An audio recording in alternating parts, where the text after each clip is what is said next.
નમસ્કાર, સંદેશ ન્યૂઝના digital platform સાથે હું છું માલવી. યુપીએસ એટલે કે યુનિફાઈડ પેન્શન સ્કીમ કે જે 1 એપ્રિલ 2025થી લાગુ થઈ જશે, જેની ઓફિશિયલ જાહેરાત 24 જાન્યુઆરી 2025એ કરવામાં આવી હતી. હવે આપણે એ જણાવી દઉં કે આખરે આ યુપીએસ એટલે કે યુનિફાઈડ પેન્શન સ્કીમ એ છે શું અને એનો લાભ કોને મળશે. યુપીએસ હેઠળ કેન્દ્રીય કર્મચારીઓને નિશ્ચિત પેન્શન આપવામાં આવશે, જે છેલ્લા 12 મહિનાના એવરેજ બેઝિક સેલરીના 50% હશે. આ લાભ માત્ર ને માત્ર સરકારી કર્મચારીઓને જ મળશે. કેવા સરકારી કર્મચારીઓ? તો જે લોકો એનપીએસ હેઠળ રજિસ્ટર્ડ થયેલા હશે. એનપીએસ એટલે કે નેશનલ પેન્શન સ્કીમ હેઠળ જે લોકો રજિસ્ટર્ડ થયેલા હશે એ લોકોને જ આ યુપીએસનો ફાયદો મળશે. આશરે 23 લાખ કર્મચારીઓને આ યુપીએસ જે સ્કીમ છે એનો ફાયદો મળશે.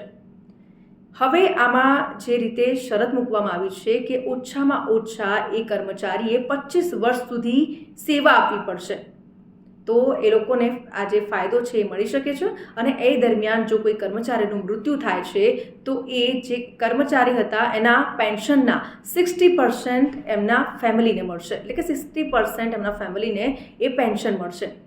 એમાં મિનિમમ એસ્યોર્ડ પણ મૂકવામાં આવ્યું છે, એટલે કે જો કર્મચારી 10 વર્ષ સુધી નોકરી કરે છે તો એને ઓછામાં ઓછું 10,000 રૂપિયાનું પેન્શન મળશે એની સેલરીના. તો આવી રીતે એ લોકોને ફાયદો થશે. આ સાથે જો વાત કરીએ તો સરકાર આમાં શું ભાગ ભજવશે, તો એનપીએસ એટલે કે નવી પેન્શન યોજના હેઠળ સરકાર 14% યોગદાન આપતી હતી અને એમ્પ્લોય 10% યોગદાન આપે છે.